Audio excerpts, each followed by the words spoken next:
अल्हम्दुलिल्लाहि रब्बिल आलमीन वल आक़िबतु लिल मुत्तक़ीन वस्सलातु वस्सलामु अला सय्यिदिल अंबिया वल मुरसलीन। सबसे क़बल आज हमारा सबक कुरान मजीद का सूरतुल लहब। अऊज़ु बिल्लाहि मिनश शैतानिर रजीम। बिस्मिल्लाहिर रहमानिर रहीम। सूरतुल लहब मक्किय्या। तब्बत यदा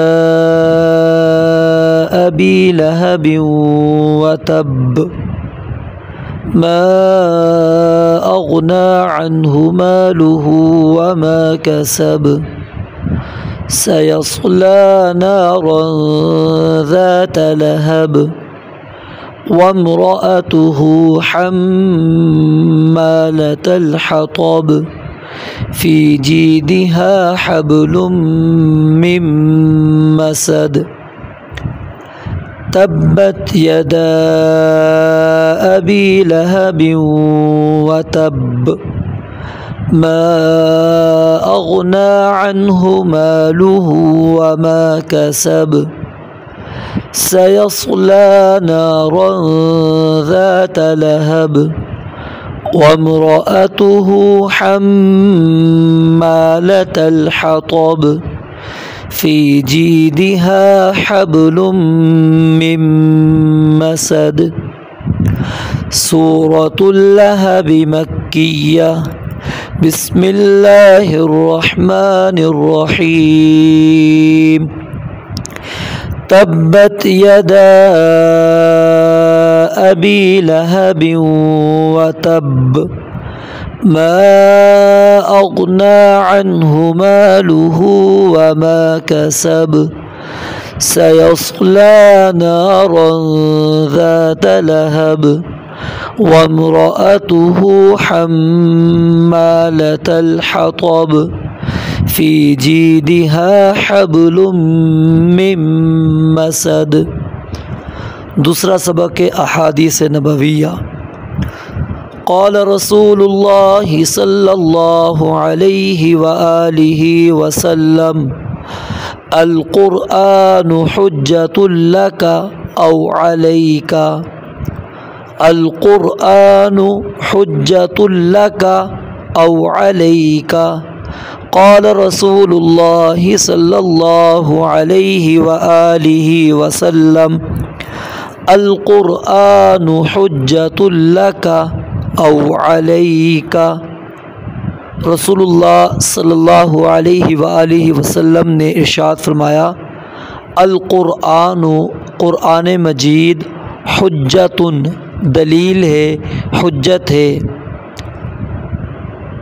लका आपके लिए, आपके हक़ में, औ या अलैका आपके ख़िलाफ़। यानी कि क़ुरआन मजीद या तो आपके हक़ में गवाही देगा या आपके ख़िलाफ़ गवाही देगा। किसके हक़ में गवाही देगा? जो शख्स क़ुरआन मजीद को पढ़ेगा, क़ुरआन मजीद पर अमल करेगा तो क़ुरआन मजीद उस शख्स के मुताल्लिक़ गवाही देगा कि अल्लाह इसने मुझे पढ़ा भी है और मुझ पर अमल भी किया है। तो इस क़ुरआन मजीद की गवाही की वजह से अल्लाह रब्बुल आलमीन इंसान को जन्नत के अंदर दाखिल करेंगे, जहन्नम के अज़ाब से बचा लेंगे। और अगर क़ुरआन मजीद को इंसान ने नहीं पढ़ा और उसके मुताबिक अमल नहीं किया जो उसके अंदर तालीमात मौजूद थी तो क़ुरआन हमारे ख़िलाफ़ गवाही देगा और क़ुरआन की गवाही हमारे ख़िलाफ़ हमारे लिए जहन्नम में जाने का सबब बनेगी। दोबारा सुने। क़ाल रसूलुल्लाहि सल्लल्लाहु अलैहि व आलिहि वसल्लम अल क़ुरआनु हुज्जतुल लका औ अलैका कि क़ुरआन करीम आपके हक़ में हुज्जत होगा, आपके लिए हुज्जत होगा, दलील होगा, औ अलैका या आपके ख़िलाफ़। अगला सबक है हमारा दुआ, वज़ू के बाद की दुआ। यानी जब आप वज़ू मुकम्मल कर लेंगे तो उसके बाद आपने कौन सी दुआ पढ़नी है, वो ये है, अशहदु अल्ला इलाहा इल्लल्लाहु वहदहु ला शरीका लहु व अशहदु अन्ना मुहम्मदन अब्दुहु व रसूलुहु। अशहदु अल्ला इलाहा इल्लल्लाहु वहदहु ला शरीका लहु व अशहदु अन्ना मुहम्मदन अब्दुहु व रसूलुहु। एक मरतबा और सुने, अशहदु अल्ला इलाहा इल्लल्लाहु वहदहु ला शरीका लहु व अशहदु अन्ना मुहम्मदन अब्दुहु व रसूलुहु। अगला सबक है हमारा सवाल व जवाब। सबसे पहला सवाल है कि वो कौन से सहाबी रसूल हैं कि जिनसे नबी मुकर्रम सल्लल्लाहु अलैहि वसल्लम के फ़रामीन, आपकी अहादीस सबसे ज़्यादा मरवी हैं, जो रिवायात सबसे ज़्यादा नबी अलैहिस्सलातु वस्सलाम से जो रिवायात मौजूद हैं वो बयान करते हैं। उनका नाम है सैयदना अबू हुरैरा रज़ियल्लाहु ताला अन्हु। सैयदना अबू हुरैरा रज़ियल्लाहु ताला अन्हु वो सहाबी रसूल हैं जो सबसे ज़्यादा अहादीस नबी अलैहिस्सलातु वस्सलाम से रिवायत करते हैं। अगला सवाल ये है कि नबी मुकर्रम सल्लल्लाहु अलैहि वसल्लम की वालदा का इंतकाल किस मकाम पर हुआ था। कल हमने सवाल पढ़ा था कि नबी अलैहिस्सलातु वस्सलाम की वालदा का इंतकाल जब हुआ तो नबी अलैहिस्सलातु वस्सलाम की उम्र उस वक़्त कितनी थी, 6 साल। तो अब है कि किस मकाम पर, कौन सी जगह थी जहाँ पर आपकी वालदा मोहतरमा जो हैं वो फ़ौत हुई, उसका नाम है जगह का अबवा। अबवा मकाम अबवा जगह है। अगला सवाल है कि नबी मुकर्रम सल्लल्लाहु अलैहि वसल्लम के दादा, उनका नाम क्या था, अब्दुल मुत्तलिब। आपके दादा का नाम था अब्दुल मुत्तलिब, अब्दुल मुत्तलिब। अगला सवाल ये है कि नबी मुकर्रम सल्लल्लाहु अलैहि वसल्लम का नाम मुबारक कुरान मजीद में कितनी मरतबा आया है, यानी जो नाम है आपका वो कुरान मजीद के अंदर कितनी मरतबा आया है। इसका जवाब ये है कि रसूल मुकर्रम सल्लल्लाहु अलैहि वसल्लम का नाम कुरान मजीद के अंदर 4 मरतबा आया है। तो सबसे अब हम वज़ू का तरीक़ा आज सीखेंगे।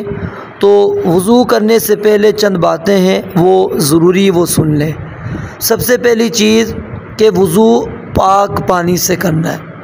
वज़ू पाक पानी के साथ करना है। अगर पानी मौजूद ना हो तो फिर मिट्टी के साथ तयम्मुम किया जाएगा। और दूसरी बात कि हर वज़ू के साथ मिसवाक करनी है। नबी मुकर्रम सल्लल्लाहु अलैहि वसल्लम ने फरमाया कि अगर मुझे अपनी उम्मत को मुशक्क़त और तकलीफ़ में मुब्तला करने का अंदेशा और ख़ौफ ना होता तो मैं उनको हुक्म देता कि हर नमाज के साथ, हर वज़ू के साथ वो मिसवाक करें। तो अब हम वज़ू का तरीक़ा पढ़ते हैं। सबसे पहले क्या है, वज़ू शुरू करने से पहले आपने बिस्मिल्लाह पढ़नी है। वज़ू शुरू करने से पहले आपने बिस्मिल्लाह पढ़नी है। और नंबर 2, वज़ू आपने दूसरी बात कि जब आपने बिस्मिल्लाह पढ़ ली तो अब वज़ू का आगाज़ कैसे करना है। सबसे पहले अपनी हथेलियाँ वो 3 मरतबा आपने धोनी है। फिर उसके बाद 3 मरतबा आपने कुल्ली करनी है, यानी कि एक चुल्लू में पानी लेना है और उसी चुल्लू को आपने उससे कुल्ली भी करनी है और नाक में भी पानी ऊपर चढ़ाना है और उल्टे हाथ से नाक को आपने झाड़ना है, साफ़ करना है। तो ये आप 1 मरतबा भी कर सकते हैं, 2 मरतबा भी और 3 मरतबा भी। 3 मरतबा से ज़्यादा नहीं करना। और इसी तरह फिर उसके बाद 3 मरतबा मुकम्मल चेहरा धोना है।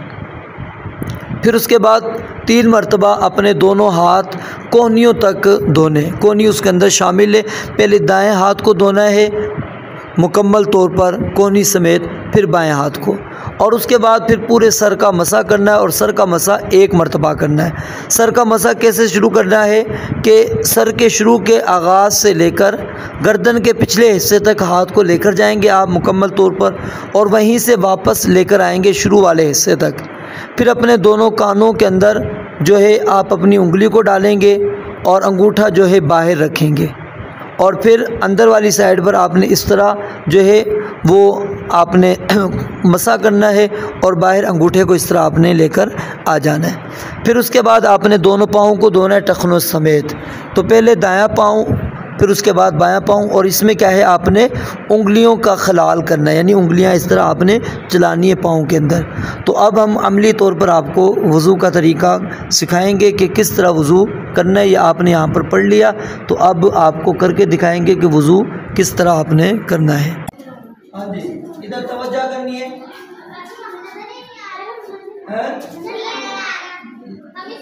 इधर आ जाए, इधर आ जाए लड़कियाँ। तो फायदा क्या हुआ, पिलर के पीछे चली जाएगी तो। हाँ जी, इधर साथ खड़ी हो जाओ ना ताकि नजर आओ। अब्दुल्ला शुरू की है। अब्दुल्ला शुरू है कर सकते। नहीं, उसको बुलाओ दोबारा से, फिर कट करता बोलेगा। एडिटिंग में बड़ा टाइम लग जाता है। बाद में काट दो, भाई के जैकेट के बाद में काट दूंगा। बाद में काट लेंगे, बाद में काट लेंगे। बस एक ही काट लगाना है ना, यही वाला एक लगाना है ना। हाँ बस ठीक है, बाद में काट लेंगे। हाँ जी बेटा, देखो ये पानी खोला, बिस्मिल्लाह पढ़ी सबसे पहले, और फिर इस तरह ये 3 मरतबा। कितनी मरतबा? आप मिसाल है, ये मैंने लोटे से पानी लिया हुआ है, ठीक है। किससे पानी लिया है? लोटे से पानी लिया है। इस तरह मैंने डाला पानी, ठीक है। इधर हाथ इसके नीचे है, तो आपका फिर इस तरह है, 3 मरतबा या 1 मरतबा 2 मरतबा ये पानी लिया आपने, ठीक है। अब इससे आपने कुल्ली भी करनी है और नाक में भी पानी चलाना है, ठीक है। इस तरह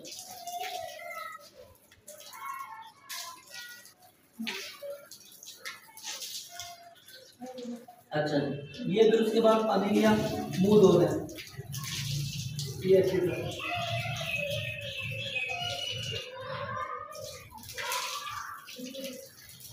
ये चीज़ जो है ना अच्छी तरह धोनी है ताकि खुश्क ना रहे।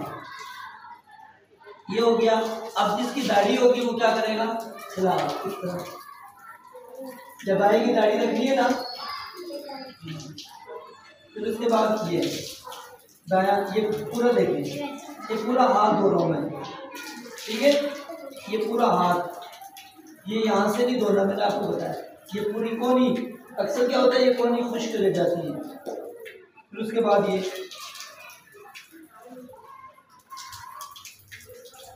जी, अब मैं पूछूंगा मैंने कौन सी चीज 2 मरतबा धोई है, कौन सी 1 मरतबा धोई है, पता लगेगा,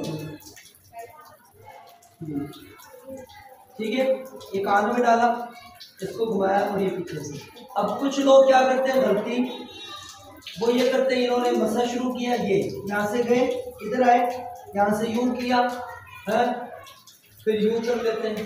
ये गलत है, ये गलत तरीका है बिल्कुल, ठीक है। यहाँ से शुरू करेंगे, फिर बुद्धि पे ही बुद्धि से वापस आएंगे इधर पेशानी तक, और फिर उसके बाद ये काम होगा मसा। तो उसके बाद आपने पाँव धोना, ये देखें, ये छोटी उंगली इस्तेमाल करने ज़्यादा बेहतर है क्योंकि ये आसानी से चली जाती है। ये चीज़ एड़ियाँ जो है ये अच्छी तरह धोनी होती है ताकि खुश्क ना लगे।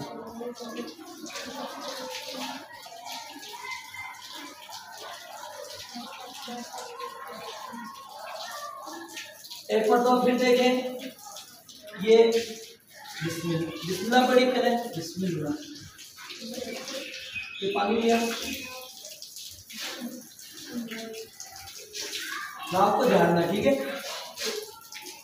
ताकि जो नमाज में करते हो ना खुड़ खुड़, वो खुड़ खुड़ बंद हो जाएगी जब नाक साफ करोगे।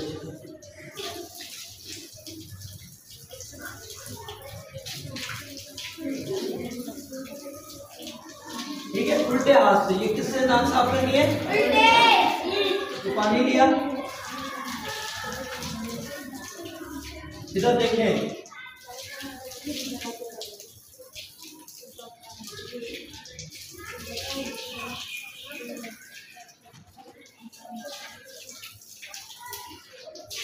अब सबसे जो छोटा है ना उससे पहले मैंने वुज़ू करवाना है।